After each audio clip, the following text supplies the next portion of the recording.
The morning light filtered through the tall windows of Ravenscroft Manor with an apologetic quality, as though even the sun understood it was illuminating a house in decline. The once grand estate, perched on the edge of Somerset, with views that stretched across rolling hills and ancient oak forests, bore the marks of financial struggle in ways both subtle and glaring. Paint peeled from window frames. Gardens that had once been the envy of the county now grew wild and untended. The staff had been reduced to a skeleton crew, and those who remained did so out of loyalty rather than adequate compensation. Arabella Ravenscroft stood at her bedroom window, watching the gardener attempt to manage what had become an impossible task. She was 23 years old, an age that polite society whispered about with raised eyebrows and knowing glances.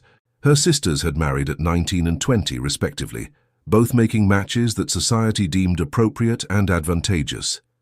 Eleanor had become the wife of Lord Pemberton, a man of considerable wealth and political influence. Beatrice had married Viscount Whitmore, whose family owned half of Yorkshire and most of its coal mines. Both marriages had been arranged, orchestrated by their father with the precision of a military campaign. Both sisters had accepted their fates with grace and resignation, understanding that duty to family superseded personal desire. Both had urged Arabella to follow their example, to understand that romantic notions were the privilege of those who could afford them.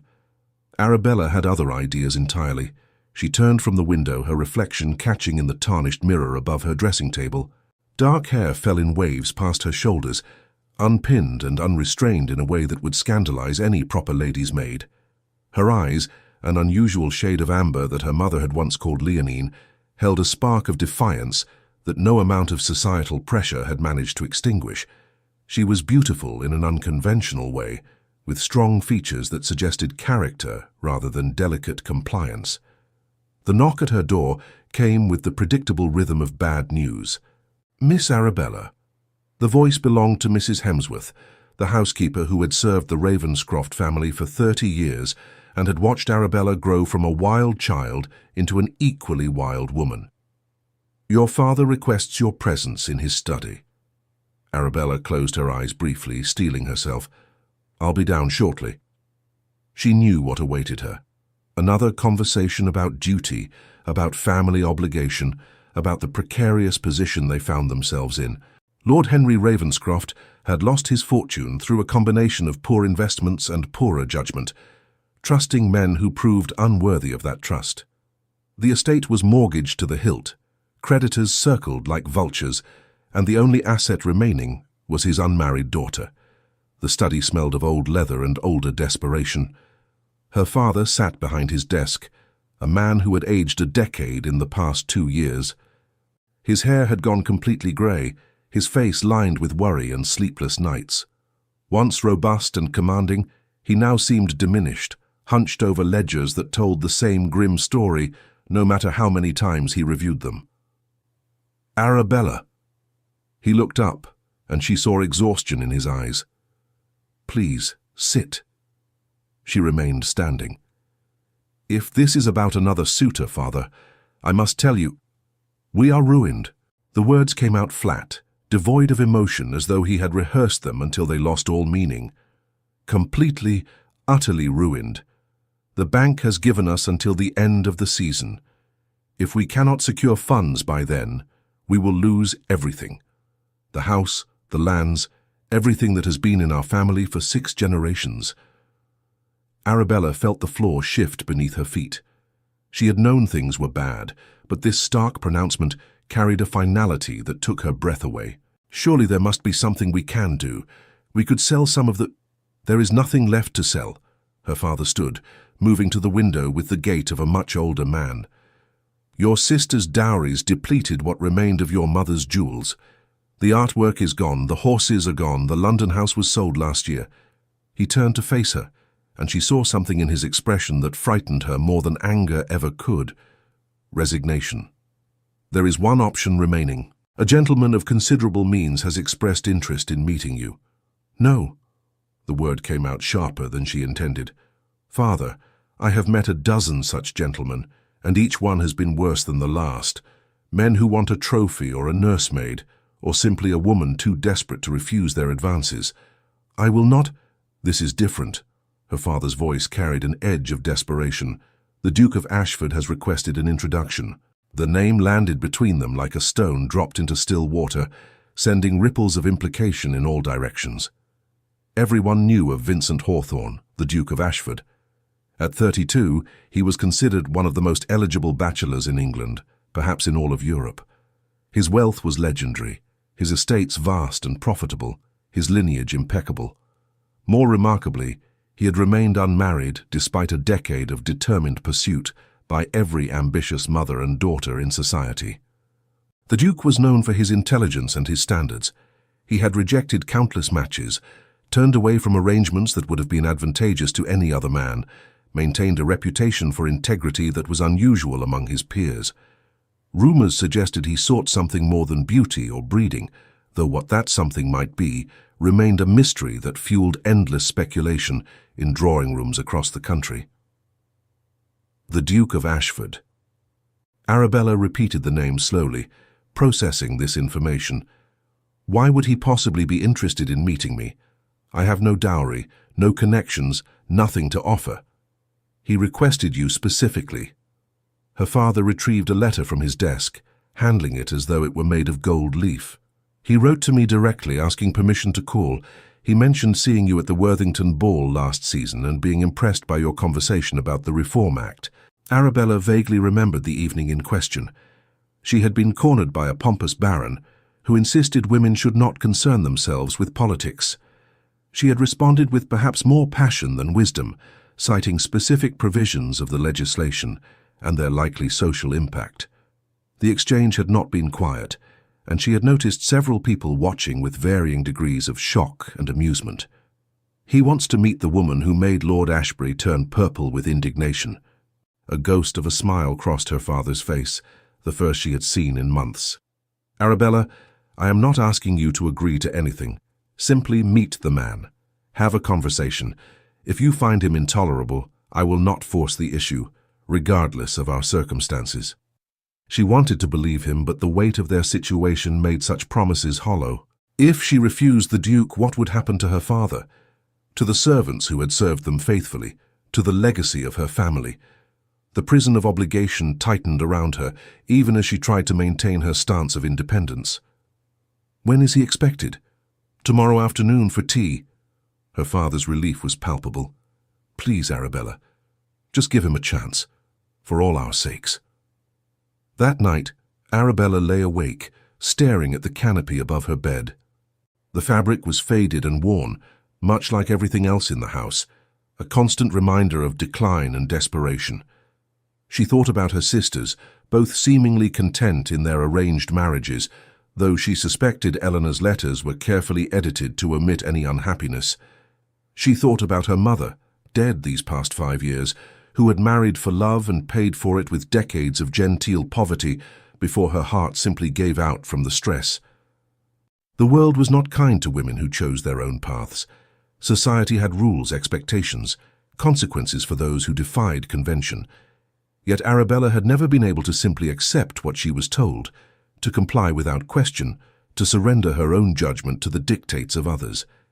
It was this quality that had kept her unmarried, while her peers settled into domestic obscurity. But now, for the first time, she wondered if her principles were a luxury she could no longer afford. Morning arrived with grey clouds and the promise of rain. Arabella dressed carefully, choosing a gown of deep blue that had been altered twice to remain fashionable despite its age. Her maid, young Sarah, fussed with her hair, attempting elaborate arrangements that Arabella immediately undid in favour of something simpler. "Miss, you must let me do this properly," Sarah protested. "The Duke can expect whatever he wishes," Arabella replied, though without her usual conviction. "I refuse to pretend to be someone I'm not, even for such an illustrious visitor."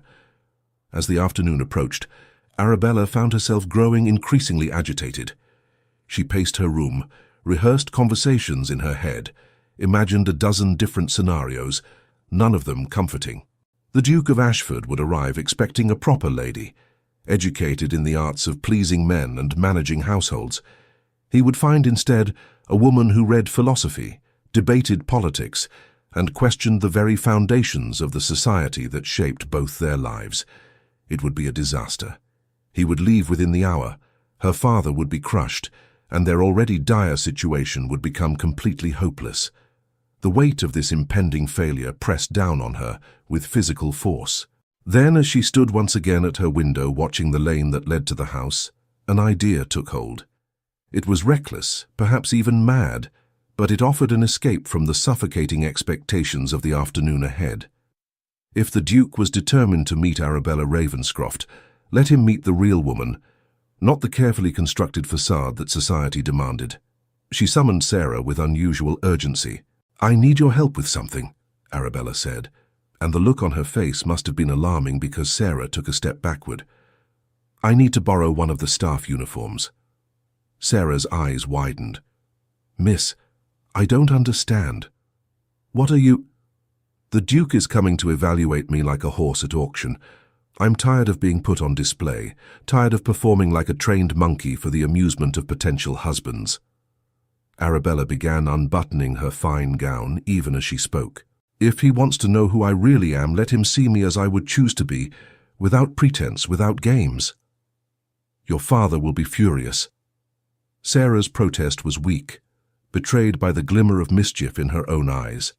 She had served Arabella long enough to appreciate her mistress's unconventional streak. "My father is already desperate. What's a bit more scandal added to our considerable collection?" Arabella smiled, feeling something like her old self for the first time in days. "Please, Sarah, help me do this one mad thing. If the Duke is truly the man of character everyone claims, perhaps he'll appreciate the honesty. And if he's not, well, we'll have our answer that much sooner." 20 minutes later, Arabella examined herself in the mirror and barely recognized the reflection. The simple grey dress of a housemaid hung loosely on her frame, designed for practicality rather than fashion. Her hair was pulled back in a severe bun, covered partially by a white cap. No jewelry adorned her throat or wrists. She looked like exactly what she was pretending to be, a servant, invisible to those of higher station. Sarah had given her a tray and brief instruction on proper serving technique, though both women knew this was a performance that could fall apart at any moment. The plan was simple. Arabella would serve the tea, observe the Duke without the pressure of being observed in return, and perhaps gain some insight into his true character before revealing herself. It was foolish. It was dangerous. It was the most liberated she had felt in months. The sound of carriage wheels on gravel announced the Duke's arrival. Arabella's heart hammered against her ribs as she made her way down the servants' staircase, careful to avoid her father, who would be greeting his guest in the main hall. She positioned herself in the kitchen, where Mrs. Hemsworth was overseeing the preparation of tea with the intensity of a general planning a military campaign. "You there, girl?" The housekeeper gestured to Arabella without really looking at her, too focused on arranging sandwiches on china plates. "Take this tray to the drawing room. Mind you don't spill anything. This is the most important visitor we've had in years." Arabella lifted the heavy silver tray, testing its weight. "Yes, ma'am." She walked through the house with measured steps, her pulse racing. This was madness, absolute madness. Yet she felt more alive than she had in months, energized by the audacity of her deception. Through the door of the drawing room she could hear voices, her father's nervous formality, and another voice, deeper and more assured. Taking a breath that did nothing to calm her nerves, Arabella pushed open the door and stepped into the room. Her father sat in his usual chair, looking more animated than she had seen him in weeks. Across from him, rising from his seat with the natural grace of someone accustomed to command, stood the Duke of Ashford. Vincent Hawthorne was not what she expected. The man was tall, certainly, with the bearing of someone born to privilege, but there was nothing soft or pampered about him. His features were strong rather than handsome in the conventional sense, with a jaw that suggested determination, and eyes of a startling grey that seemed to take in everything at once. His dark hair was slightly longer than fashion dictated, giving him an almost artistic air that contradicted his formal dress. He looked like a man who could be equally comfortable in a London ballroom or riding across his northern estates, someone who valued substance over appearance. and those grey eyes were now fixed directly on her. Arabella felt the full force of his attention like a physical thing. For a moment she forgot her role entirely, frozen in the doorway with the tea tray clutched in her hands. There was something in his gaze that suggested he saw more than a servant, that he was already looking beneath the surface to the truth she had tried to conceal. "Ah, excellent timing." Her father's voice broke the spell, though his tone carried a note of confusion. Had he recognized her? It seemed impossible given her disguise, yet something in his expression suggested unease. "Please, set the tray here." She moved forward, forcing her hands to remain steady as she placed the heavy silver on the low table between the two men. The Duke had reseated himself, but she could feel his gaze following her movements, with an intensity that made her skin prickle with awareness. "Thank you," Vincent said, and his voice carried a warmth that surprised her. Most men of his station barely acknowledged servants, certainly didn't thank them. "That looks wonderful." Arabella bobbed a curtsy, keeping her eyes downcast in what she hoped was proper servant fashion. "Will there be anything else, my lord?" "Actually," the Duke said, and she heard amusement in his tone, "I find I'm quite parched from my journey. Would you mind pouring?" This was not part of the plan. Serving the tea meant staying in the room, being present during a conversation that was supposed to be about her. Yet she could hardly refuse without breaking character entirely. Arabella reached for the teapot, acutely aware of both men watching her. "I must apologize for my daughter's absence," her father said as she poured, and she nearly fumbled the pot at this mention. "She was not feeling well this afternoon. A headache, I believe. Nothing serious, but she asked to be excused from today's visit. I hope you'll forgive the inconvenience of traveling all this way." "Not at all." The Duke accepted the cup she handed him, and their fingers brushed briefly in the exchange. Arabella felt a jolt of something she couldn't quite name, a sensation that travelled up her arm and lodged somewhere near her heart. "I quite understand, though I confess myself disappointed. I was looking forward to our conversation." "Perhaps another time could be arranged," her father suggested desperately, "when Arabella is feeling more herself." "Perhaps." Vincent took a sip of tea, his eyes never leaving Arabella's face even as he addressed her father, "though I wonder if Miss Ravenscroft might be more herself than we realize at this very moment." The words hung in the air like a challenge. Arabella's hand stilled on the teapot, her father's face drained of colour. The only sound was the ticking of the mantel clock, counting off seconds that felt like hours. "Your Grace, I'm not sure I understand," her father began. "Forgive me, Lord Ravenscroft, but I think you do." Vincent set down his cup with careful precision. "I think we both do. Miss Ravenscroft, would you care to join us? As yourself, I mean." The game was over. Arabella had been caught, exposed, her ridiculous plan unravelled by a man who was apparently far more perceptive than she had anticipated. She should have felt humiliated, angry at herself for such a foolish gambit. Instead, she felt a strange sense of relief, as though a weight she hadn't known she was carrying had suddenly lifted. She straightened from her servant's posture, removed the cap that covered her hair, and met the Duke's eyes directly for the first time. "How did you know?" "Your hands," he said simply. "No servant has hands like yours. And your bearing, the way you move, speaks of education and privilege, no matter what clothes you wear. But mostly it was the intelligence in your eyes when you thought I wasn't looking. You were studying me as carefully as I was studying you." Her father had risen from his chair, sputtering apologies and explanations that tumbled over each other incoherently. Vincent raised a hand to silence him, his attention remaining fixed on Arabella. "Why the disguise, Miss Ravenscroft? Were you testing me, or were you trying to escape?" It was the directness of his question that decided her response. Here was a man who did not deal in social pleasantries or meaningless convention. He asked what he wanted to know, and he seemed to genuinely want to know her answer. Both, perhaps. Arabella moved to sit uninvited in a chair that put her at eye level with the Duke. It was forward, improper, exactly the sort of behavior that had kept her unmarried this long. "I'm tired of being evaluated like breeding stock, Your Grace. Tired of performing for men who care nothing for who I actually am. I thought if I could observe you without the pressure of being observed, I might learn something useful. And if you proved to be just another fortune hunter or bored aristocrat, I could spare us both the waste of an afternoon."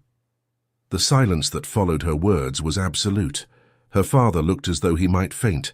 Vincent Hawthorne, however, began to smile. It started at the corners of his mouth and spread slowly across his features, transforming his serious face into something warmer and more approachable. "That," he said with obvious delight, "is the most honest thing anyone has said to me in years, possibly ever." "Your Grace, I must apologize for my daughter's—" Her father tried again. "Brilliance?" Vincent interrupted. "Courage? Refreshing lack of artifice?" He leaned back in his chair, completely at ease despite the chaos of the moment. "Lord Ravenscroft, I came here today hoping to meet a woman of character and independence. It appears I've found exactly that, though in a rather more dramatic fashion than I anticipated." Arabella felt her preconceptions crumbling like a castle built on sand. This was not how men of his station behaved. They were supposed to be offended by deception, outraged by impropriety, rigid in their adherence to social convention. Vincent Hawthorne seemed to be none of these things. "So you're not angry?" The question escaped before she could consider whether she wanted the answer. "Angry, I'm fascinated." He accepted a sandwich from the tray she had brought, taking a bite as though they were discussing the weather rather than her shocking breach of etiquette. "Tell me, Miss Ravenscroft, what else have you deduced about me from your observation? I'm genuinely curious what insights my brief presence revealed." It was a test, she realized, but one she was uniquely prepared for. "You're left-handed, which suggests a childhood where you were allowed to develop naturally rather than forced to conform. Your boots are expensive but worn, indicating you value quality and practicality over display. You thanked a servant, which is either calculated to appear humble or genuine decency. And you're here at all, which means you're either desperately seeking a wife for some reason no one knows, or you're genuinely different from your peers." "All correct," Vincent said, and she heard approval in his voice. "Though I should clarify the last point, I'm here because I read a fascinating article in the Westminster Review about women's education and property rights. The author argued brilliantly for reform, citing historical precedent and economic logic.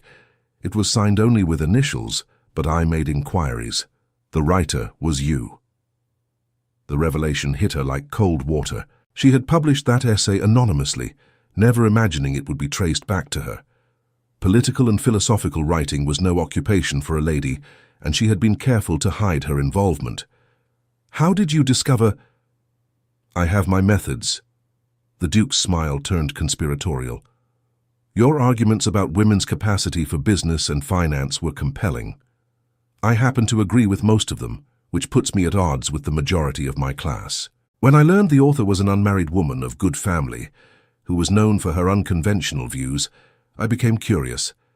Then I saw you at the Worthington Ball, listened to you debate poor Lord Ashbury into stuttering incoherence, and I knew I had found someone remarkable." Arabella's mind raced to process this information. The Duke of Ashford, one of the most powerful men in England, had sought her out not despite her radical ideas, but because of them. He had read her work, agreed with her positions, wanted to meet the mind behind the arguments. It was so far outside her expectations that she struggled to find a response. "I don't understand," she finally managed. "Why would you want to marry someone like me? I'm everything society says a proper duchess should not be. I have opinions, I write, I argue with men who think themselves my intellectual superior. I'm a disaster waiting to scandalize your name." Vincent set down his teacup and leaned forward, his grey eyes serious now. "Miss Ravenscroft, I've spent a decade refusing matches with women who would make perfect duchesses according to society's standards. Beautiful, accomplished in all the approved arts, trained to manage a household and produce heirs without making any demands on their husband's time or thoughts. Do you know how utterly lonely that sounds? How pointless?" "Most men would disagree," she said softly. "Most men are fools." He said it without arrogance, simply as a statement of fact. "I want a partner, not an ornament. Someone who can challenge me intellectually, who has her own passions and pursuits, who won't simply echo my opinions to keep peace. I want conversation at breakfast and debate at dinner. I want someone who will read my business correspondence and tell me when I'm being an idiot. I want to be married to someone I actually like, not just someone appropriate. The words painted a picture so different from everything Arabella had been taught about marriage that she felt disoriented. That's not what marriage is, Your Grace. It's a business arrangement, a social contract, a means of producing legitimate heirs.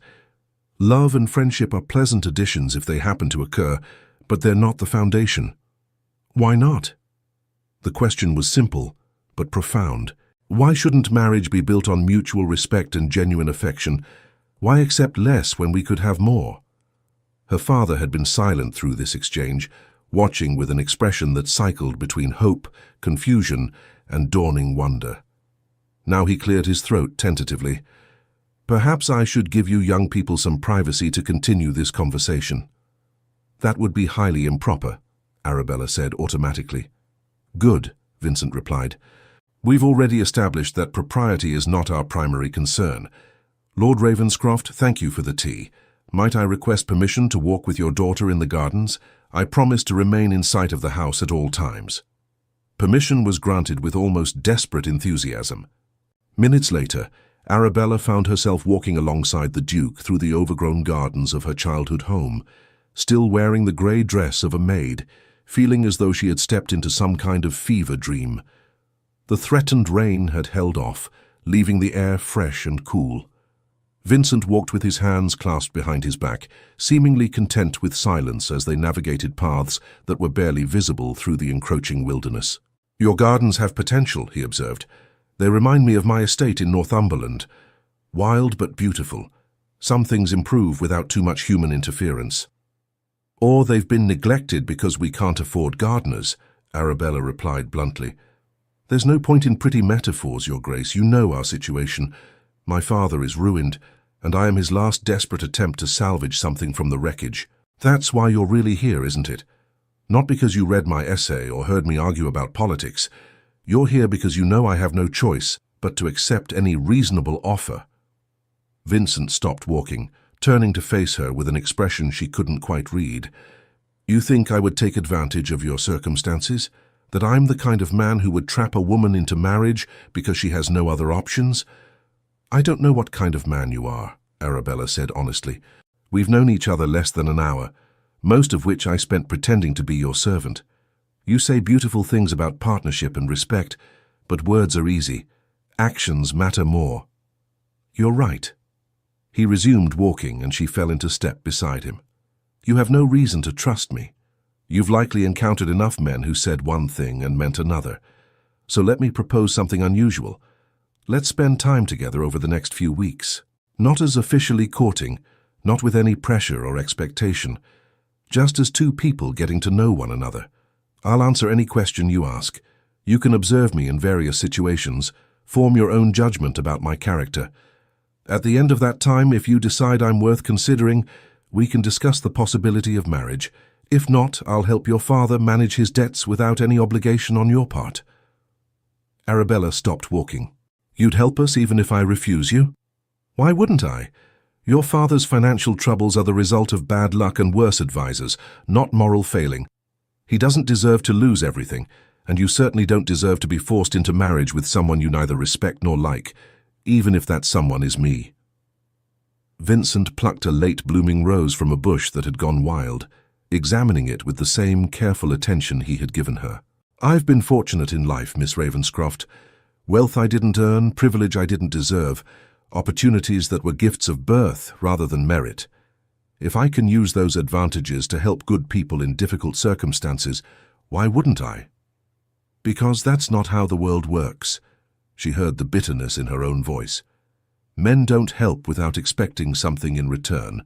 They don't offer kindness without strings attached. Every gentleman who has shown interest in me has wanted either my family's name, whatever remained of our connections, or simply a woman too desperate to refuse their terms. You're saying you're different, but I've heard that before too. Vincent handed her the rose and she took it automatically. Then test me. Put me through whatever evaluation you consider necessary. I have nothing to hide and everything to gain by proving myself worthy of your consideration. He smiled, and she saw something genuine in the expression, something that made her chest tighten in a way she didn't quite understand. Besides, I rather enjoyed being observed by a serving girl with sharp eyes and sharper intelligence. I'd be delighted to know what else you might notice, given more time and better circumstances. Against her better judgment, Arabella found herself smiling back. You really are different, aren't you? Or you're the most accomplished actor I've ever encountered. I suppose you'll have to spend enough time with me to determine which. Vincent offered his arm in a gesture that was both formal and somehow intimate. What do you say, Miss Ravenscroft? Are you willing to give this unusual courtship a chance? Not for your father's sake or your family's circumstances, but because you're curious about what might be possible between two people who actually see each other as equals. Arabella looked at the rose in her hand, then at the man waiting patiently for her answer. Every practical consideration told her to accept immediately. His offer was generous beyond reason, his character appeared solid, and their circumstances left little room for refusal. But she had spent her entire adult life resisting pressure to compromise her principles, to accept less than she believed possible, to surrender to the inevitable simply because everyone else said she should. "I'll consider it," she said finally. "On one condition. You must promise me honesty, even when it's uncomfortable, especially when it's uncomfortable. I can forgive many things, Your Grace, but I cannot forgive deception. If we're to know each other truly, we must be willing to show each other the truth of who we are, not just the versions we think the other wants to see." "Agreed." Vincent took her free hand, holding it gently in his own. "Though I should warn you, the truth of who I am might not be as noble as you're hoping. I'm ambitious, occasionally ruthless in business, prone to working too many hours and sleeping too few. I have a temper that I've learned to control, but that still surfaces when I encounter stupidity or injustice. I expect a great deal from people, and I'm not always patient with those who fail to meet those expectations. I'm difficult to live with, according to my steward, and impossible to work for, according to my secretary. Still interested?" "More than I was 5 minutes ago," Arabella replied, surprising herself with the truth of it. "At least you're honest about your flaws. Most men your age are convinced of their own perfection." They walked back to the house as the sun began to set, painting the sky in shades of amber and rose. Her father met them at the door, his eyes questioning, hopeful, desperate. Vincent took his leave with proper formality, arranging to call again in 2 days' time, this time with Arabella present and appropriately dressed. After the Duke's carriage had disappeared down the lane, her father turned to her with an expression she couldn't quite interpret. "What just happened?" "I honestly don't know," Arabella admitted, "but I think I might have just met the only man in England who isn't afraid of who I actually am." That night she sat at her writing desk long after the household had retired, attempting to make sense of the extraordinary afternoon. The Duke of Ashford was everything she had been told didn't exist. A man of wealth and position who valued intelligence, who seemed genuinely interested in her thoughts rather than just her bloodline, who spoke of marriage as partnership rather than ownership. It was too perfect. There had to be something she was missing, some hidden flaw or secret motivation. Men like Vincent Hawthorne did not remain unmarried until 32 by accident. There must be some reason he had rejected countless other matches, some explanation for why he would seek out a woman like her specifically. Yet even as she listed her doubts and suspicions, Arabella found herself remembering the way he had looked at her when she revealed herself. Not with anger at the deception, but with delight at her audacity. He had seen through her disguise not because she had failed in her performance, but because he had been watching closely enough to notice details others would miss. She pulled out her journal, the leather-bound book where she recorded her thoughts away from any possibility of judgment or censure. The pen moved across the page, almost of its own accord. "Today I met a man who claims to want everything I've been told makes me unmarriageable. He speaks of respect and partnership, of intellectual companionship and genuine affection. He knows I wrote the essay that horrified half of London society and seems to admire me for it. He discovered my ridiculous disguise and found it amusing rather than offensive. I don't trust it. I don't trust him. I don't trust that any of this could possibly be real. But for the first time in years, I want to believe. and I think that might be the most dangerous thing of all. She closed the journal and extinguished her candle, lying in the darkness with thoughts that refused to quiet. Tomorrow would bring its own challenges, its own revelations, but tonight, for just a moment, Arabella Ravenscroft allowed herself to imagine a future different from the one she had resigned herself to, a future where she might actually be happy. The following morning arrived with the kind of brilliant sunshine that seemed designed to mock Arabella's confusion. She dressed carefully, this time in her own clothes. A morning gown of sage green that had been altered so many times it practically knew her shape by heart. Her hands trembled slightly as Sarah arranged her hair, and she caught her maid's knowing smile in the mirror. "You're thinking about him," Sarah said, not quite managing to keep the romantic speculation from her voice. "The Duke. Everyone in the servants' hall is talking about yesterday. They say he actually laughed when he discovered you were pretending to be one of us. Everyone is talking about my latest scandal, you mean?" Arabella tried to sound dismissive, but her reflection betrayed her with colour rising in her cheeks. "I'm sure the entire county will know by week's end that I served tea dressed as a maid to the most eligible bachelor in England. They'll also know he stayed for an hour after discovering the truth, and that he's calling again today." Sarah secured the final pin in Arabella's upswept hair. "That's not the behaviour of a man who was offended, miss. That's the behaviour of a man who's interested." The observation settled into Arabella's chest with uncomfortable weight. Interest was dangerous. Interest led to hope, and hope was a luxury she had learned to live without. Better to expect disappointment and be pleasantly surprised than to dream of happiness and have those dreams systematically destroyed. Yet she couldn't quite suppress the flutter of anticipation as the morning crawled toward afternoon. Vincent had promised to call at 2 o'clock, and she found herself watching the clock with an attention that would have embarrassed her if anyone had noticed. Her father certainly noticed. Lord Henry Ravenscroft appeared in the doorway of the morning room, where Arabella was ostensibly reading, but actually staring at the same page she had been on for 20 minutes. "We need to discuss yesterday," he said, settling into the chair across from her with the careful movements of someone nursing both physical and emotional exhaustion. "The Duke's offer to help us regardless of any marriage arrangement." "It's generous," Arabella acknowledged, setting aside the book she wasn't reading anyway. "Suspiciously so. Or it's the action of a man of genuine character." Her father studied her with an intensity she found uncomfortable. "You've spent so much time protecting yourself from fortune hunters and opportunists that you've forgotten some men actually possess integrity." "Have I? Or have you forgotten that integrity is often a performance? That men present themselves one way during courtship and reveal their true nature only after vows have been spoken and escape becomes impossible?" Arabella heard the bitterness in her own voice and regretted it immediately. Her father had enough burdens without her adding to them. But he surprised her by nodding slowly. "Your mother said something similar when we were courting. She had seen too many friends trapped in miserable marriages to trust easily. I had to prove myself over months before she believed I meant what I said about wanting a partner rather than a possession." This was new information. Arabella had always known her parents' marriage had been a love match, scandalous in its time because they had chosen each other against their family's wishes. But she hadn't realized her mother had been as skeptical as she now was.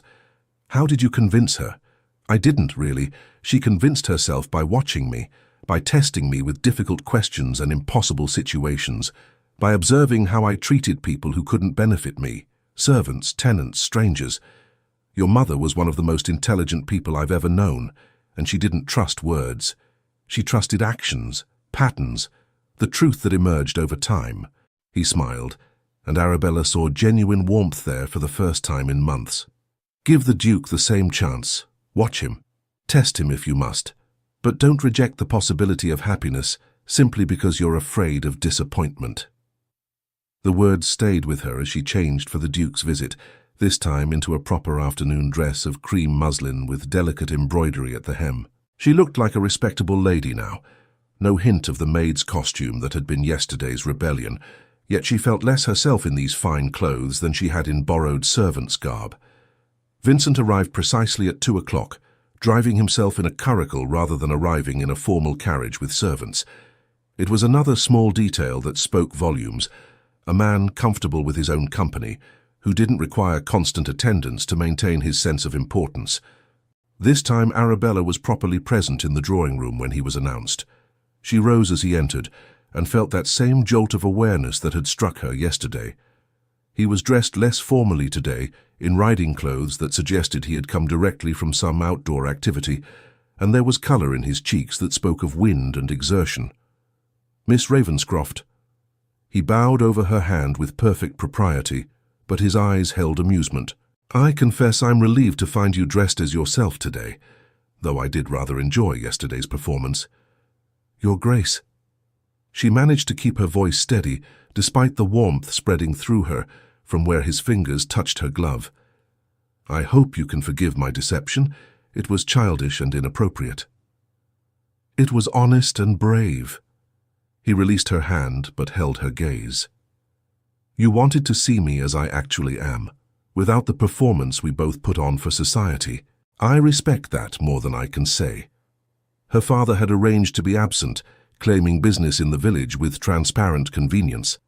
A maid sat in the corner as chaperone, close enough to maintain propriety, but far enough to allow private conversation. Vincent settled into a chair with the ease of someone comfortable in any setting, and gestured to the seat across from him. "I've been thinking about your condition," he said once she was seated. "About honesty, even when it's uncomfortable. So let me start by telling you something that might change your opinion of me entirely." Arabella felt her spine straighten with tension. Here it was, the revelation that would explain everything, the hidden flaw that made sense of why this seemingly perfect man remained unmarried. "I'm a bastard," Vincent said calmly, as though commenting on the weather. "Not figuratively, though. I've been called that often enough in business dealings. Literally. My mother was the daughter of a duke, but my father was her music teacher.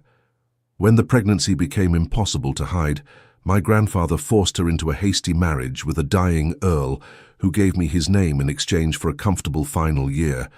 He died when I was 3 months old, making me the Earl of Ashford despite my questionable parentage." The confession hung in the air between them. Arabella processed this information, watching Vincent's face for signs of shame or discomfort. She saw neither, only a kind of matter-of-fact acceptance of circumstance. "The ton doesn't know," she said, understanding immediately. "If they did, you would never have been accepted into society, title or not. My grandfather made sure the truth was buried along with everyone who knew it. The official story is that my mother and the Earl had a passionate but brief marriage before his untimely death. Only a handful of people know otherwise." Vincent leaned forward slightly. "I'm telling you because you asked for honesty, and because if we're to consider any kind of future together, you deserve to know what you'd be getting into. The truth is, my foundation is built on lies. My entire position in society is predicated on a fiction. If it ever came out, the scandal would destroy not just me, but anyone associated with me." Arabella sat very still, absorbing this revelation and all its implications. She should have been shocked, horrified, immediately reconsidering any involvement with a man whose legitimacy could be questioned. Instead, she found herself thinking about the unfairness of it all, how a child's worth was determined by circumstances of birth entirely beyond their control, how society's rigid rules could condemn someone for their parents' choices. "Why are you telling me this?" she asked finally. "You could have kept it secret. I would never have known. Because I meant what I said about partnership and honesty. Because I'm tired of the burden of secrets, and I think you might be one of the few people who would understand that." Vincent's grey eyes searched her face. "And because if you're going to reject me, I'd rather it be for the truth of who I am than a fiction I've maintained for appearance's sake." "I'm not going to reject you." The words emerged before Arabella had fully thought them through, but once spoken she realized they were true. "Your parents' choices aren't your fault. Your worth isn't determined by whether your mother wore a wedding ring when you were conceived. Anyone who would judge you for circumstances beyond your control isn't worth considering." Something in Vincent's expression shifted, a tension releasing that she hadn't realized he'd been carrying. "You're truly not bothered by this. Most women of your station would be horrified to learn they were courting the son of a music teacher. Most women of my station haven't written essays arguing that nobility of character matters more than nobility of birth. Arabella felt a smile tugging at her lips. It would be rather hypocritical of me to reject you for the same arbitrary standards I've been criticizing in print, don't you think? Vincent laughed, and the sound was rich with genuine relief and something that might have been joy. You're extraordinary. Do you know that? Most people would have recoiled. You're sitting there telling me my questionable legitimacy doesn't matter while looking at me like I've passed some kind of test. You have, Arabella admitted. Honesty of that magnitude, vulnerability you didn't have to show, those are rare qualities. You could have courted me, married me, and I might never have learned the truth. The fact that you chose to tell me anyway says more about your character than your parentage ever could. They talked for hours after that, the conversation flowing with an ease that Arabella had never experienced with anyone outside her own family. Vincent asked about her writing, genuinely interested in her views on social reform and women's rights. She questioned him about his estates, his business ventures, the decisions he made that affected thousands of people. They debated philosophy and politics, discovered shared love of poetry and divergent opinions on Gothic novels, found themselves laughing over absurd social conventions they had both endured. The afternoon sun was slanting through the windows when Vincent finally rose to leave, and Arabella was startled to realize how much time had passed. The maid in the corner had long since fallen asleep, her knitting abandoned in her lap. "I'd like to take you riding tomorrow," Vincent said as they walked to the door. "If you're agreeable, I want to show you something, and it requires getting away from houses and other people." "That sounds suspiciously like you're planning to compromise me in some secluded location," Arabella replied, but her tone was light, teasing. "I'm planning to show you my favorite place in Somerset and have a conversation without chaperones falling asleep or servants listening at doors." Vincent's smile held a challenge. "Unless you're afraid to be alone with me." "I'm not afraid of anything." The words came out more forcefully than intended, but Vincent didn't seem offended. "I know. It's one of your most attractive qualities." He left with plans to collect her at 9 the following morning. Arabella watched his curricle disappear down the lane, then turned to find her father hovering in the hallway with barely concealed curiosity. "Well?" "He's illegitimate," Arabella said, watching her father's face carefully. "Or technically legitimate because his mother married an earl before he was born, but his actual father was a commoner. The entire foundation of his position in society is built on a carefully maintained fiction." Lord Ravenscroft processed this information with visible effort. "And you're still willing to consider him?" "More than before, actually. He told me the truth when he could have kept it hidden forever. That kind of honesty is worth more than perfect bloodlines." Arabella moved past her father toward the stairs, pausing at the first step. "I think I might actually like him, father, and that terrifies me far more than any scandal could." That evening, Arabella sat at her writing desk again, but this time the words flowed easily, observations and impressions spilling onto the page with unusual clarity. "He told me his greatest secret today, the truth that could destroy everything he's built. He did it because I asked for honesty, and he took me at my word. Either he's the most foolish man in England for trusting me with such dangerous information, or he's the most genuine. I find myself believing it's the latter, and I find myself wanting to trust him in return, to show him my own truths without the armor I've worn for so long. This is dangerous territory. This is how hearts get broken. But perhaps it's also how they get mended." The next morning dawned clear and perfect, as though nature itself was conspiring to make the day memorable. Arabella, dressed in her riding habit, dark blue velvet that had been her mother's, altered to fit her slightly taller frame. It was old-fashioned but well-made, and she refused to be embarrassed by the age of the garment. Vincent arrived exactly on time, leading a beautiful mare alongside his own stallion. "I took the liberty of bringing a horse from my stables. Your father mentioned your own mount had been sold some time ago. It was a kindness that acknowledged their financial difficulties without making her feel pitied." Arabella accepted his assistance mounting, hyper-aware of his hands at her waist, the strength in his grip, the warmth that seemed to radiate through layers of clothing. They rode in comfortable silence for a time, leaving the estate and following paths that led into wilder country. The morning air was crisp, carrying the scent of autumn and approaching winter. Leaves crunched beneath the horses' hooves, and Arabella felt tension she hadn't realized she was carrying begin to ease from her shoulders. "Where are we going?"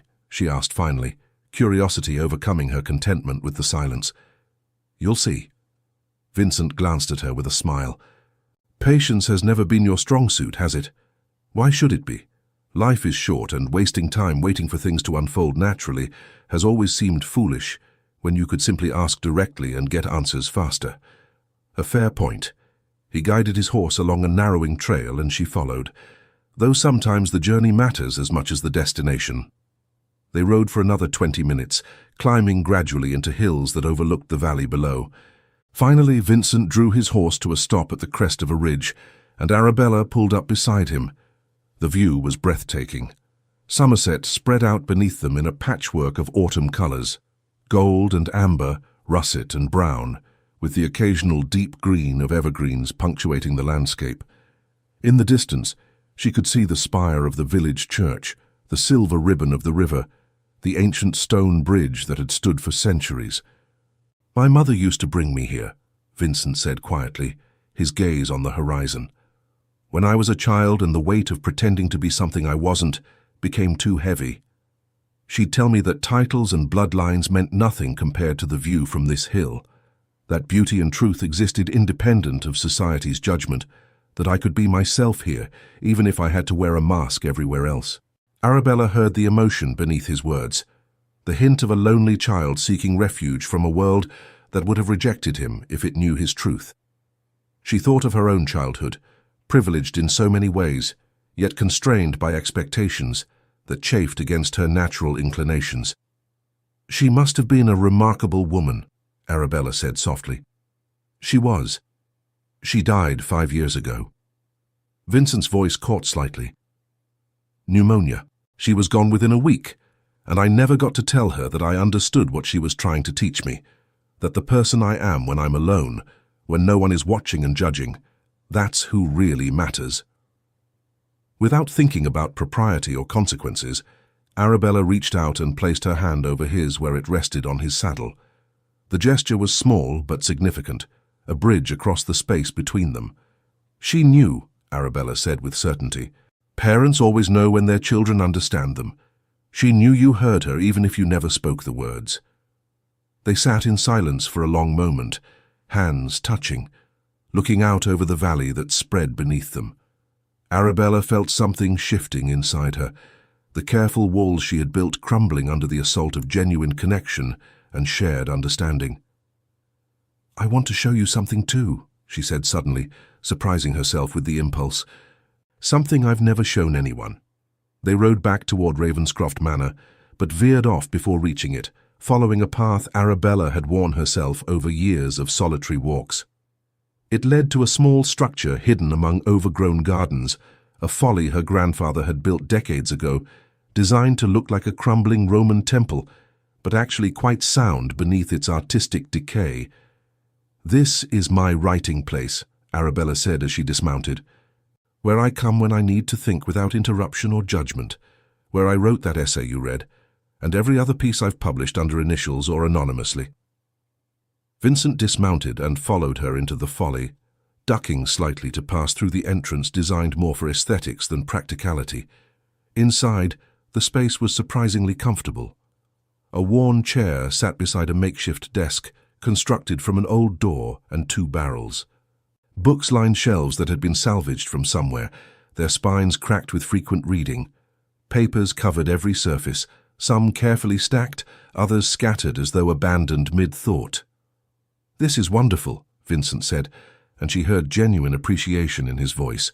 He moved carefully through the space, examining titles without touching anything, respecting the sanctity of her private retreat. "A room of one's own. Virginia Woolf would approve." "You've read her essays?" Arabella was surprised despite herself. Most men dismissed women writers entirely, let alone read their critical work.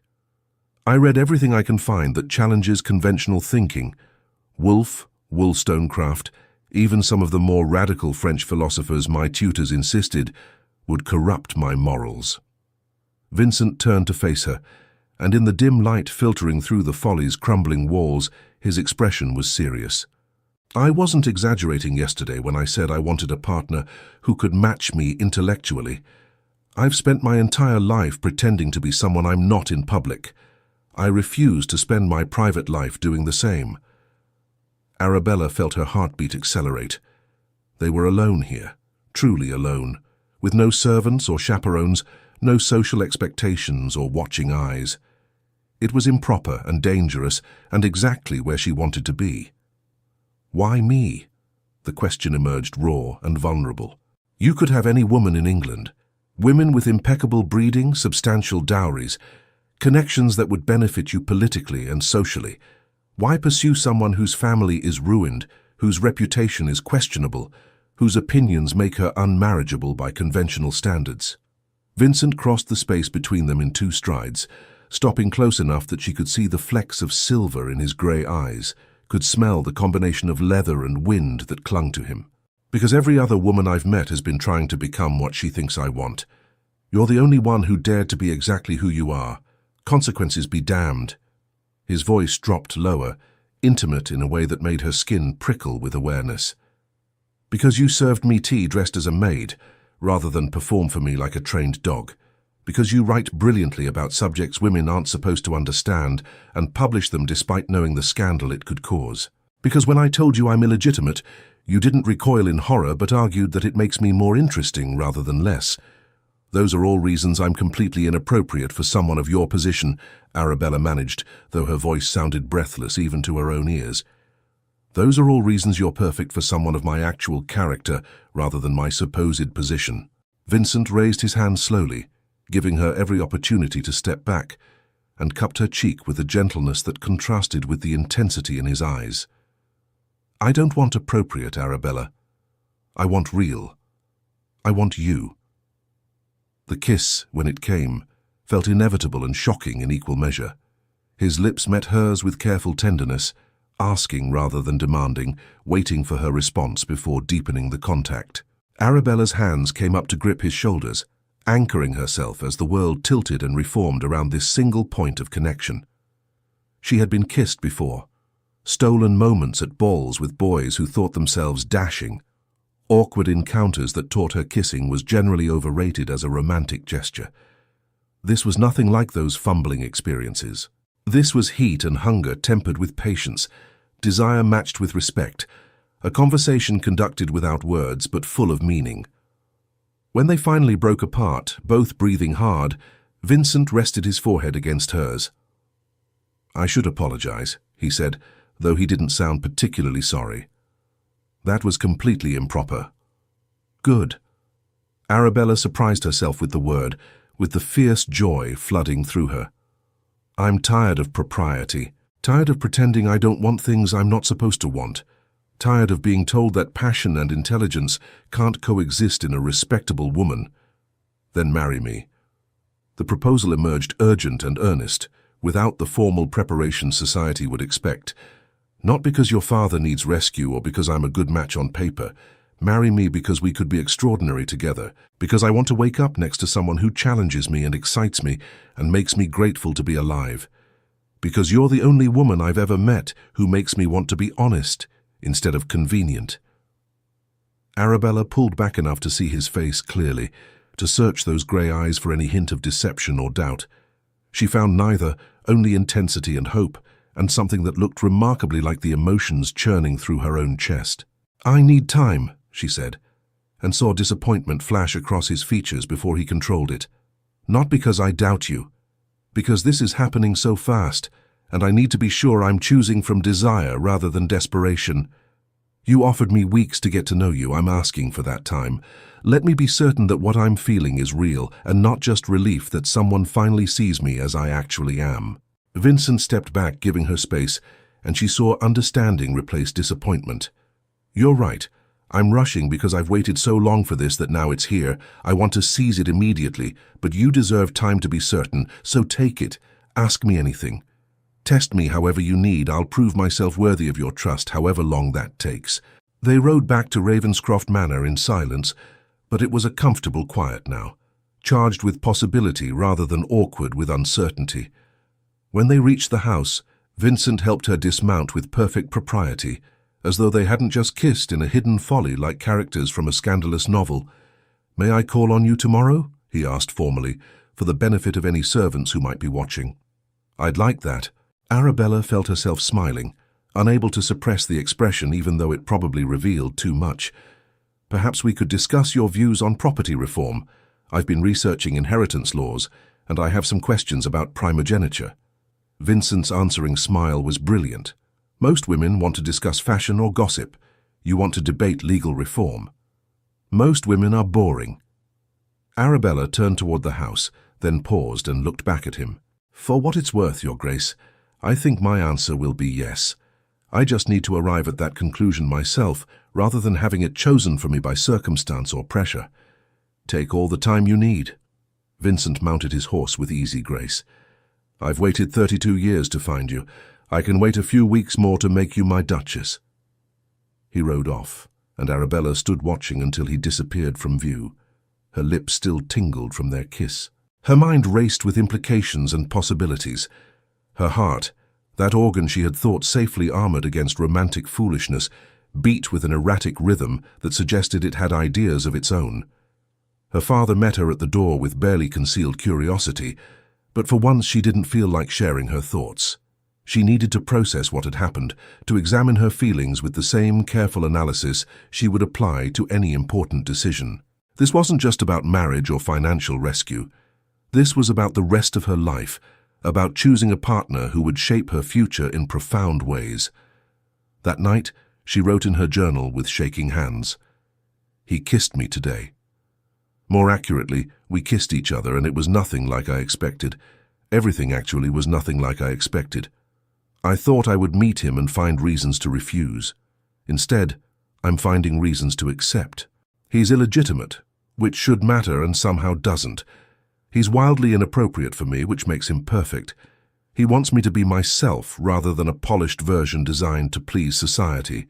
He sees me, really sees me, and he likes what he sees. I think I might be falling in love with him, and that terrifies me more than anything I've ever faced. Because if I'm wrong about him, if this is all performance and his true nature emerges after we're bound together, I won't recover. I've spent my whole life protecting myself from exactly this kind of vulnerability, but protecting myself has also meant living behind walls, never risking enough to gain anything worth having. Mother always said that love requires courage. I'm beginning to understand what she meant. The following weeks passed in a blur of visits and conversations, rides through the countryside and debates in drawing rooms. Vincent was unfailingly honest, sometimes brutally so, sharing aspects of his life and character that many men would have hidden. He told her about business dealings that had required ruthless decisions, about tenants he'd evicted for non-payment despite their circumstances, about political maneuvering that contradicted his stated principles. "I'm not perfect," he said during one particularly frank discussion. "I've made decisions I'm not proud of, compromised in ways that haunt me.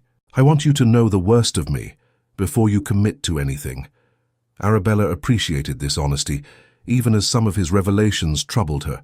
She pushed back against his justifications, challenged his reasoning, refused to simply accept his explanations when she found them lacking.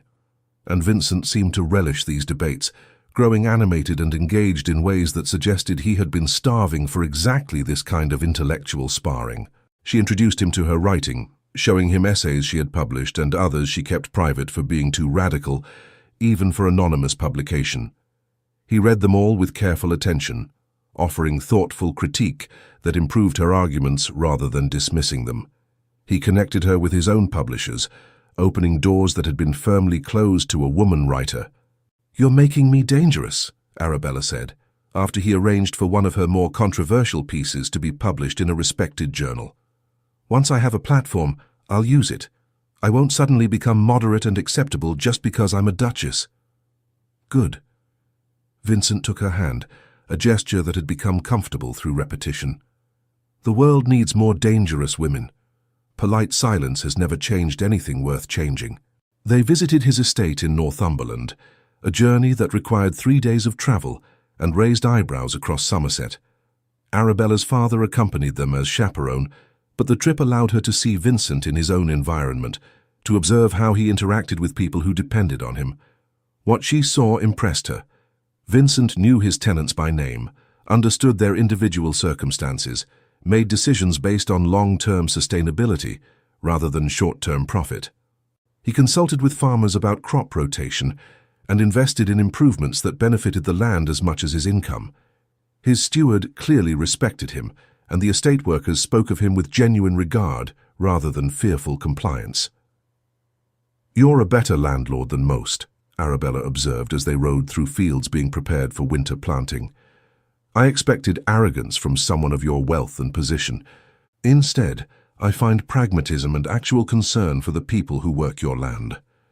"My grandfather was a tyrant who treated people as interchangeable resources," Vincent replied.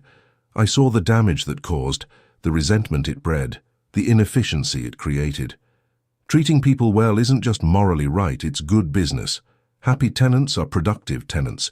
Respected workers are loyal workers. It's not complicated, though apparently most of my class hasn't figured it out yet." They were standing in the estate's library when Vincent showed her his mother's journals, leather-bound volumes that documented her thoughts across 30 years.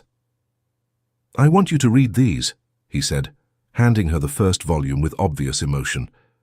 She was brilliant and trapped, married to a dying man to preserve a secret, never able to pursue her own passions because society wouldn't allow it. "I don't want that for us. I don't want you to feel trapped or limited or forced to hide who you are." Arabella spent 2 days reading those journals, finding in them a kindred spirit, separated by a generation. Vincent's mother had been a gifted musician, a skilled linguist, a woman of fierce intellect, forced to channel all her talents into the acceptable outlets of household management and child-rearing. The sadness that permeated the later entries broke Arabella's heart, even as the earlier ones inspired her. "She would have loved you," Vincent said when Arabella returned the journals. "She always hoped I would find someone who wouldn't require me to pretend, someone who could be a true partner rather than an ornament. I hope I can be that." Arabella felt tears threatening and didn't bother to hide them. "Your mother deserved better than the life she was allowed. I want to honor her memory by being someone worthy of what you're offering." The proposal, when it finally came officially, happened without fanfare or elaborate planning. They were back at Arabella's Folly, discussing her latest essay on voting reform, when Vincent suddenly stopped mid-sentence and pulled a ring from his pocket. "This was my mother's," he said, holding out a band of gold set with a single perfect emerald. "Her father gave it to her when she turned 21, before everything went wrong. She left it to me with instructions to give it to someone who would appreciate both its beauty and its history, someone who understood that the most valuable things are often those that carry complicated stories." Arabella looked at the ring, then at Vincent's face, seeing hope and vulnerability in equal measure. She thought about the past weeks, about everything she had learned, about the life he was offering, and the woman she could be with him beside her. "Yes," she said simply, "not because my family needs rescue, or because you're the Duke of Ashford. Because I want to spend my life arguing with you about politics and reading your correspondence and challenging you to be better than you think you can be. Because you've shown me that partnership isn't a fairy tale but an actual possibility. Because I love you." The words emerged more easily than she expected, and she saw Vincent's face transform with joy that made him look younger and more carefree than she had yet seen him. "You love me," he repeated, as though testing the reality of the statement. "Even knowing everything you know about me, the illegitimacy, the ruthlessness, the flaws I've been cataloguing for weeks, you love me anyway, especially knowing all that." Arabella let him slide the ring onto her finger, feeling the weight of it settle with rightness that defied logic. "Perfect people are boring. You're interesting and complicated and sometimes infuriating. You're exactly what I need." The kiss that followed was different from their first, deeper, more certain, flavored with promise and commitment. When they finally broke apart, both were smiling with the giddy joy of people who had gambled on happiness and won. "We're going to scandalize society," Vincent said, his arms still around her waist. A duchess who publishes radical essays and argues with politicians. A duke who actually respects his wife's intelligence. People won't know what to make of us." "Good," Arabella replied. "Let them be scandalized. We'll be too busy being happy to care what they think." They returned to Ravenscroft Manor to share the news with her father, who wept with relief and joy in equal measure. Letters were dispatched to her sisters, who responded with congratulations that couldn't quite hide their astonishment that their difficult youngest sister had somehow landed the catch of the century. Plans were made for a wedding that would be modest by ducal standards, but perfect by Arabella's. A private ceremony in the estate chapel, followed by a celebration for tenants and neighbours that emphasized community over ostentation. The weeks leading to the wedding passed in a blur of preparations and revelations. Arabella learned that Vincent played piano beautifully, a skill inherited from his father and practiced in private because society would have found it odd for a duke to possess such talent. She discovered his dry sense of humor, his tendency to work too late into the night, his surprising skill at chess, and his complete inability to dance anything more complicated than a basic waltz. "We'll be terrible at balls," she said after he stepped on her feet for the third time during a practice session. "Then we won't go to many balls." Vincent pulled her closer, despite the shocked protest from the dance master her father had hired. "We'll stay home and read and argue and do all the things that actually matter. Let society manage without us." The wedding day arrived with autumn in full glory, the trees surrounding the chapel ablaze with colour that seemed designed to celebrate their union. Arabella wore her mother's wedding dress, altered and updated, but carrying the history of a love match that had defied convention. Vincent stood at the altar looking simultaneously terrified and ecstatic, and when he saw her walking toward him, his expression made her heart clench with fierce protectiveness. The ceremony was simple and profound, words spoken with meaning rather than mere ritual. When the vicar pronounced them married, Vincent kissed her with such tenderness that several guests openly wept. They emerged from the chapel to cheers from assembled tenants and neighbours, to sunshine that felt like benediction, to a future that stretched ahead with possibility rather than constraint. The celebration that followed was unlike any wedding breakfast society had seen.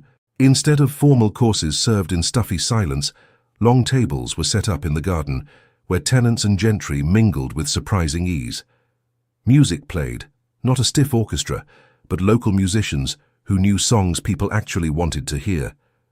Children ran wild among the flowers, and Vincent danced with tenant farmers' daughters with the same courtesy he showed to titled ladies.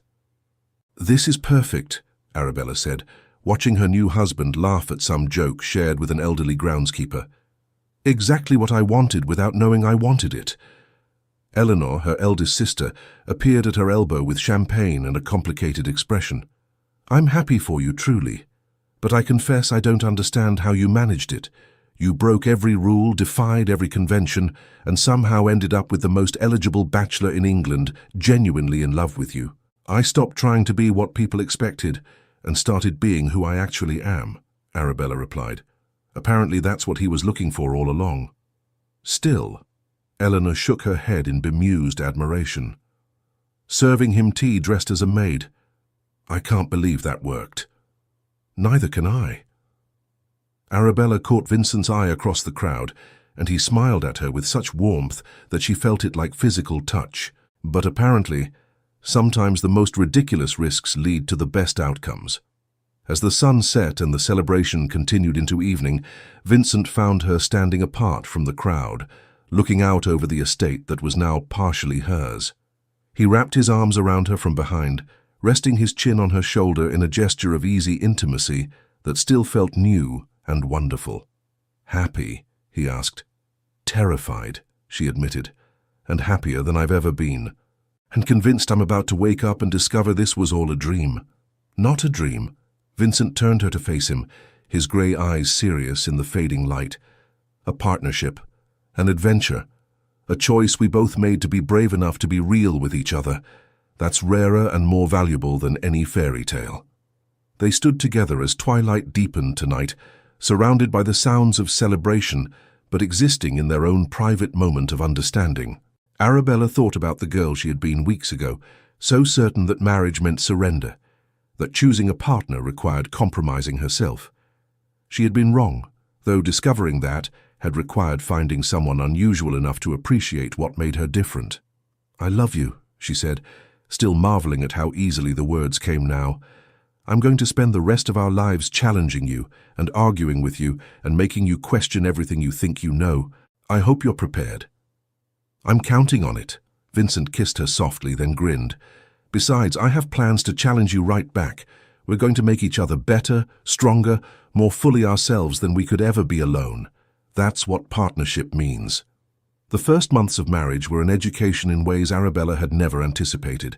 She had expected adjustment, the awkward negotiation of shared space and competing habits. What she hadn't expected was the profound joy of being truly known by another person, of having a partner who engaged with her thoughts as seriously as she engaged with his. They settled into Vincent's London townhouse initially, a compromise between her desire for country solitude and the practical necessity of managing his business interests and parliamentary duties. The house was beautiful, but had been decorated with the sterile perfection of someone who had never really lived in it. Within weeks, Arabella had transformed it into a space that felt lived in and real. Books overflowing from shelves, her writing materials claiming a corner of Vincent's study, comfortable furniture arranged for conversation rather than display. "My steward is scandalized," Vincent said one evening, watching her reorganize his library to combine their collections.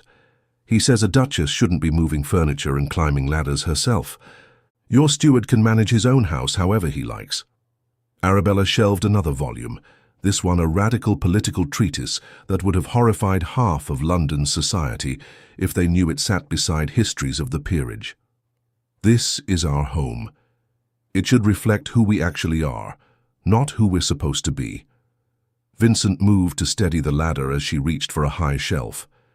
He also mentioned that several ladies have called and you've been unavailable to receive them, because they want to gossip and judge and evaluate how well I'm performing the role of Duchess. I have better things to do with my time. Arabella descended the ladder with a stack of books that needed proper homes. "I'm finishing that essay on factory conditions. The editor wants it by Friday. You're going to make enemies." Vincent's tone held warning but not criticism. "Publishing political work as a duchess rather than anonymously, people will talk, some will be hostile. Let them." Arabella faced him with the determination that had carried her through years of social pressure. "I didn't marry you to become invisible or acceptable. You said you wanted a partner who wouldn't hide her intelligence or moderate her opinions. Well, this is who I am. If society can't handle a duchess with actual thoughts, that's society's problem, not mine." Vincent pulled her close, books and all, and kissed her with the passion that still surprised her with its intensity. "Have I mentioned lately that I'm wildly in love with you?" "Not in the last hour." Arabella smiled against his lips. "You're getting neglectful."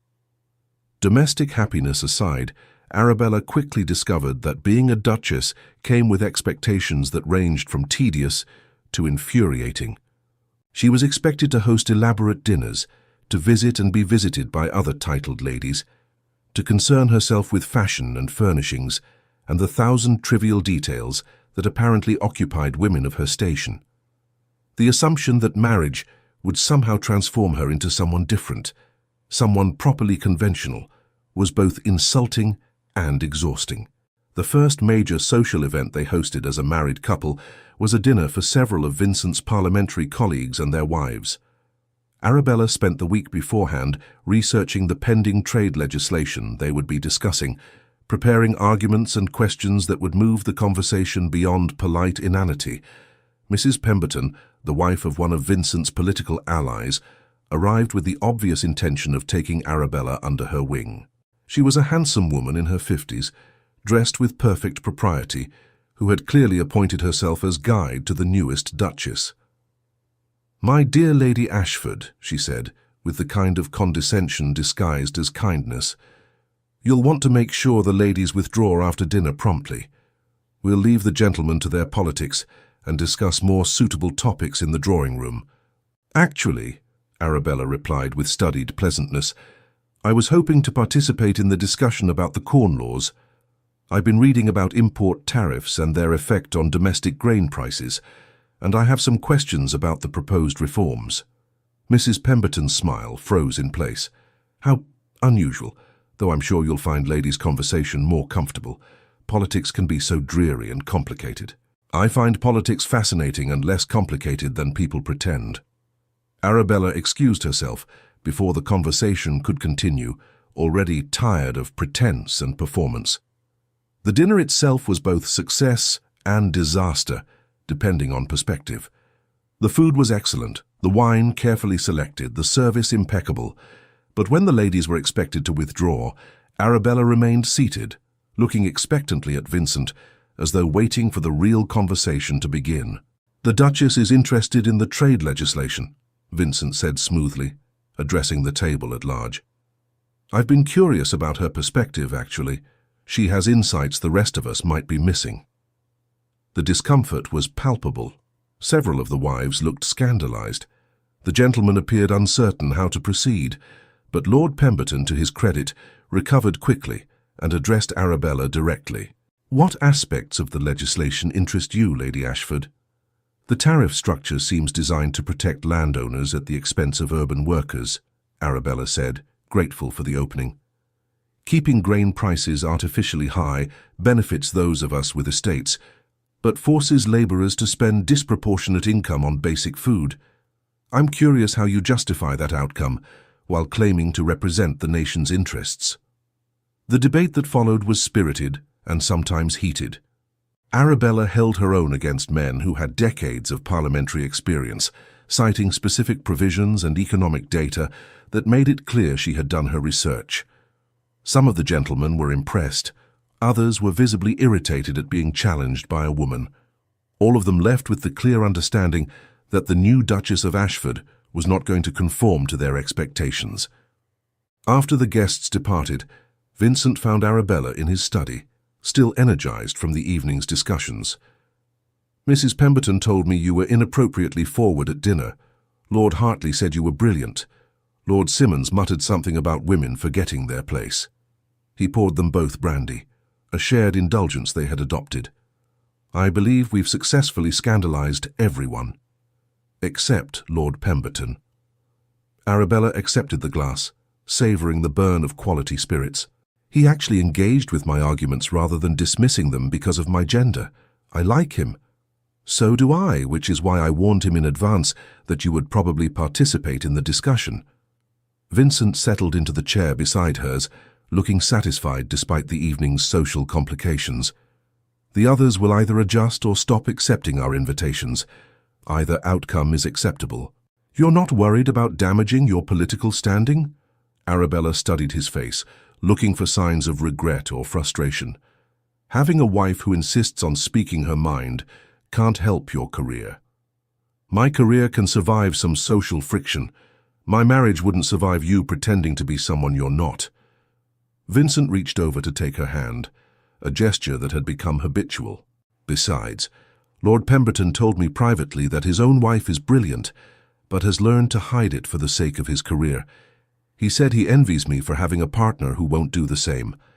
I think we might be inspiring some uncomfortable conversations in other households." The weeks that followed confirmed that their unconventional approach to ducal life was indeed causing ripples. Some doors closed, invitations stopped arriving from the most conservative elements of society, and certain ladies made clear that Arabella's company was not desired. But other doors opened. Younger couples sought them out, curious about a marriage that seemed to defy convention. Intellectuals who had avoided social obligations found reasons to attend gatherings at the Ashford townhouse. Writers and reformers discovered in Arabella an aristocratic ally who could provide access to circles typically closed to them. The essay on factory conditions was published under her full name and title, causing exactly the scandal she had anticipated. Several newspapers published editorials decrying a duchess involving herself in matters unsuitable for her sex and station. But others praised her courage and the quality of her arguments. Most significantly, the essay reached people who would never have encountered it had it been published anonymously, and it sparked genuine discussion about labor reform. "You're becoming famous," Vincent observed one morning over breakfast, reading through the latest pile of correspondence. Or infamous, depending on who's doing the talking, this letter is from a workers' collective in Manchester, thanking you for giving voice to their concerns. This one is from Lady Hartwell, informing us that we are no longer welcome at her annual ball. Excellent. Arabella was drafting her next essay, this one on education reform. Lady Hartwell's balls are tedious anyway, and the letter from Manchester is worth 100 invitations from disapproving aristocrats. She paused, pen hovering over paper as a thought occurred to her. Do you ever regret it? Marrying someone who makes your life more complicated rather than easier? Vincent set down the letters and came around the table to stand behind her chair, his hands settling on her shoulders with comfortable familiarity. Never. Not once. Not even when I'm being lectured by elderly peers about controlling my wife's unseemly public pronouncements. He leaned down to press a kiss to the top of her head. You make my life more interesting, more meaningful, more worth living. That's worth any amount of social complication. The session in Parliament that autumn brought new challenges and opportunities. Vincent was deeply involved in reform legislation, and Arabella found herself in the unusual position of being a duchess who actually understood and cared about the political maneuvering. She attended sessions when permitted, sitting in the gallery with other women, but taking notes with the focus of someone planning to use the information. You realize you're making the other wives uncomfortable, Eleanor told her during one such session. She had come to London for the season and was staying with Arabella and Vincent. They're supposed to be here for show, to demonstrate that their husbands have proper family support. They're not supposed to actually pay attention to the proceedings. Then they're wasting their time. Arabella continued her note-taking, tracking a particularly complex debate about mining regulations. If I'm going to sit in an uncomfortable seat for hours, I'm at least going to learn something useful. Eleanor watched her younger sister with a mixture of admiration and concern. You've changed since marrying the Duke. You're bolder, more certain of yourself. But you're also making powerful enemies.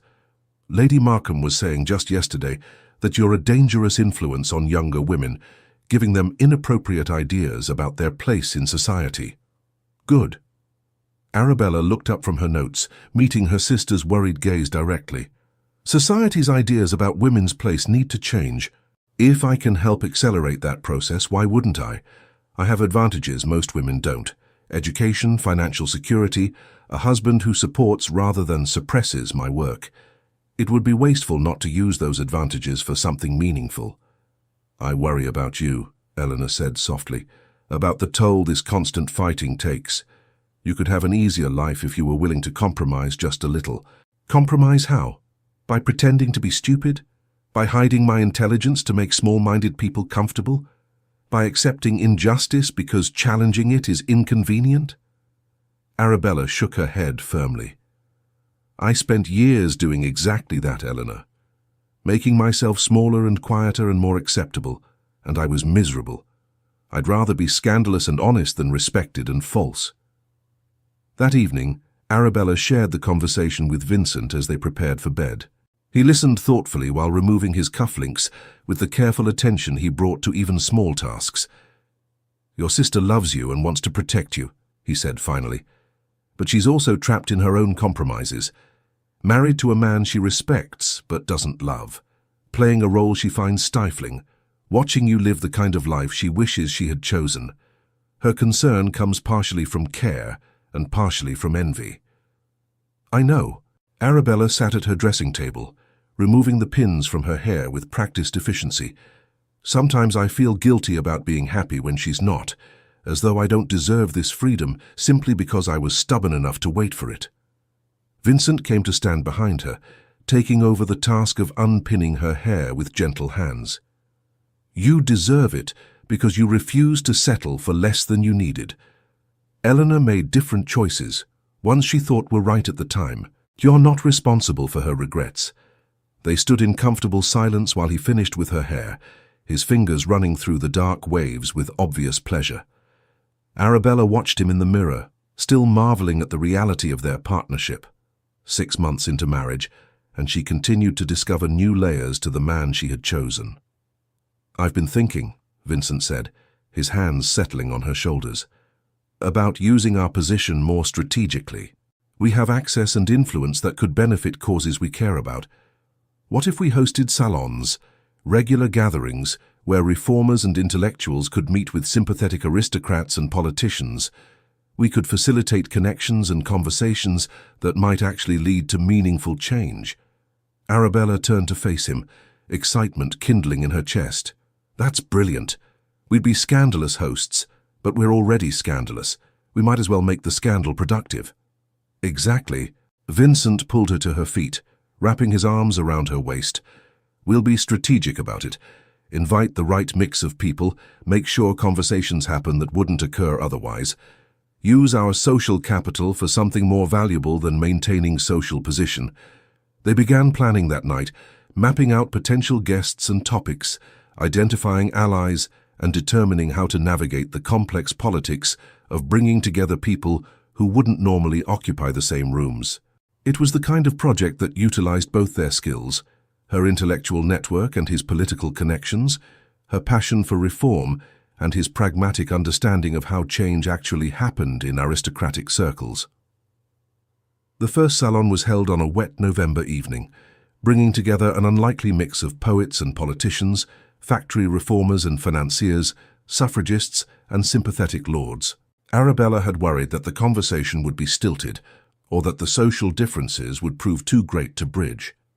Instead, the evening crackled with energy and intellectual excitement. She found herself deep in discussion with a radical journalist and a surprisingly progressive marquis about property rights and inheritance law. Vincent was across the room, mediating a spirited debate between a mine owner and a workers' advocate about safety regulations. Everywhere she looked, people were talking, really talking, engaging with ideas and arguments rather than simply exchanging pleasantries. "This is extraordinary," said Catherine Morrison, a writer Arabella had long admired but never met. "I've attended dozens of literary salons and political gatherings, but I've never seen aristocrats and reformers actually listening to each other like this. How did you manage it?" "By making it clear that pretense and posturing weren't welcome."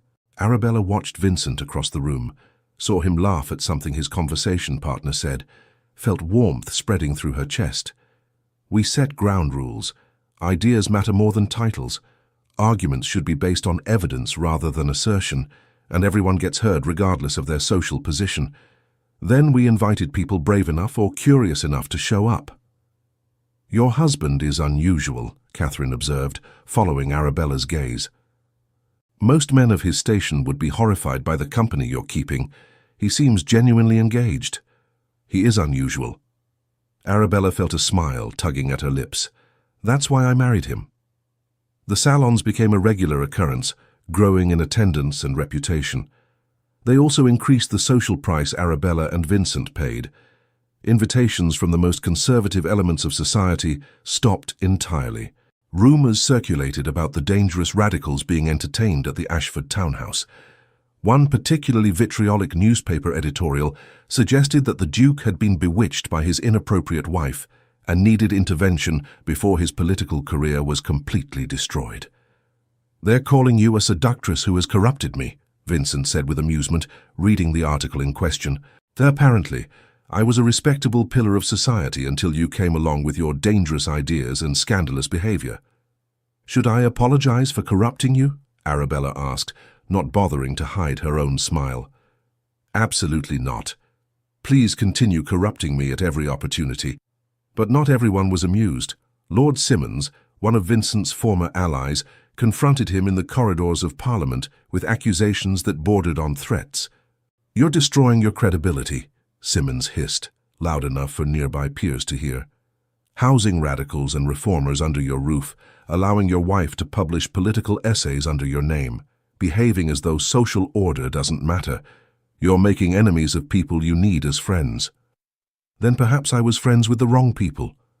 Vincent's voice remained calm, but carried an edge that made several observers step back. "My wife has every right to her opinions and her work.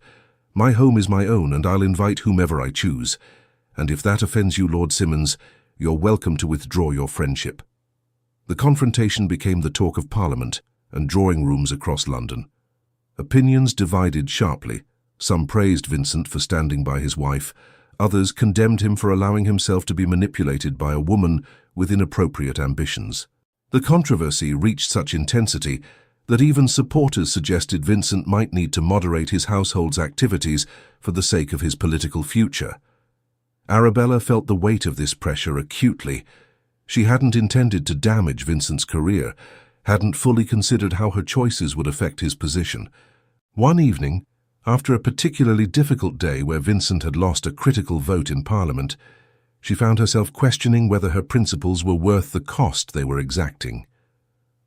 "Perhaps I should stop," she said quietly, sitting in Vincent's study while he worked through correspondence.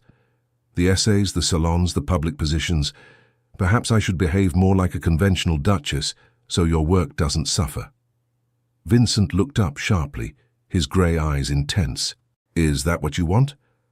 "Of course not, but I don't want to destroy everything you've built either. You worked for years to establish yourself in Parliament, to be taken seriously despite your youth. I've been married to you less than a year, and I'm unraveling all of that." "No." Vincent set down his pen and came around the desk to kneel beside her chair, taking her hands in his. "They're unraveling it because they can't handle a marriage where both partners are equals, because they're threatened by a woman who won't play by their arbitrary rules, because they'd rather maintain a system that benefits them than adapt to necessary change. But your political work matters. The legislation you're trying to pass would help thousands of people. If I'm preventing that from happening, then the problem is with them, not with you." Vincent's grip tightened on her hands. "Listen to me, Arabella. I could have married any conventional woman and maintained my political standing easily. I chose you because I wanted a partner, not an ornament. Because I believed, I still believe, that having you beside me makes me better, stronger, more capable of doing meaningful work. If Parliament can't handle that, if society can't adapt, then they're the ones who need to change, not us. You might lose your seat." Arabella felt tears threatening and fought them back. "All because I can't keep my opinions to myself. Then I'll lose it fighting for something I believe in, rather than keeping it through cowardly compromise. And I'll still have you, which matters infinitely more." Vincent stood, pulling her up with him and into his arms. "We're partners, remember?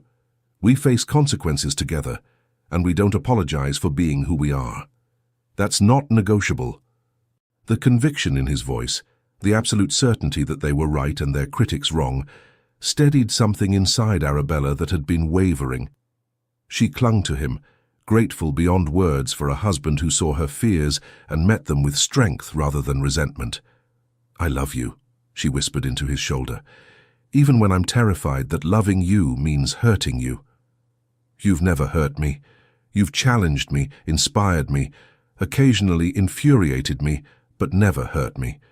Vincent pulled back enough to see her face, using his thumbs to wipe away tears she hadn't realized had fallen. "We're going to be fine, better than fine. We're going to change things, slowly and steadily, simply by refusing to pretend we're something we're not."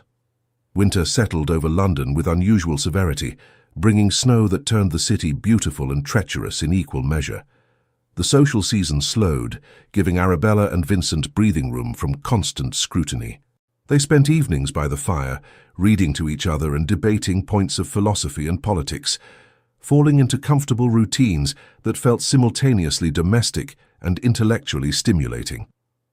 Arabella's writing flourished during these quieter months. She completed a series of essays on women's education that were published in a progressive journal and received surprising support from unexpected quarters. Several prominent women wrote to thank her for articulating arguments they had felt but couldn't express. A few progressive men cited her work in parliamentary speeches, giving her ideas reach beyond what she could achieve through writing alone. "You're becoming influential," Vincent observed one evening, reading through responses to her latest publication. "People are starting to take these arguments seriously because you're making them impossible to dismiss." "Because I have the protection of your title and position," Arabella corrected. "Any other woman making the same arguments would be ignored or ridiculed. I'm only heard because I'm a duchess." Then use that advantage for all it's worth. Vincent looked up from the letters. You didn't choose to be born into privilege, but you have it. Make it count for something beyond personal comfort. It was a philosophy they both embraced, using their resources and position to amplify voices that would otherwise go unheard. The salons continued through winter, growing in both attendance and impact. Connections formed in the Ashford townhouse led to unlikely collaborations. A factory owner implementing better working conditions after conversations with labour advocates, a journalist gaining access to parliamentary proceedings through Vincent's influence, a women's education initiative receiving funding from sympathetic aristocrats who had been convinced by Arabella's arguments. They weren't changing the world overnight, but they were shifting it incrementally, creating spaces where change became possible. And they were doing it together, each bringing skills and perspectives that complemented the others. Spring arrived with sudden warmth and the return of London's full social calendar. Arabella discovered she was pregnant in March, a revelation that brought both joy and complicated new considerations. She told Vincent one morning at breakfast, watching his face cycle through shock, delight, and immediate concern.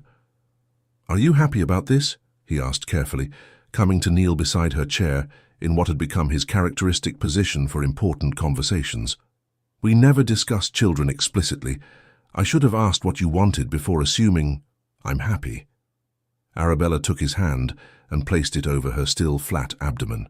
Terrified and uncertain and worried about how this will change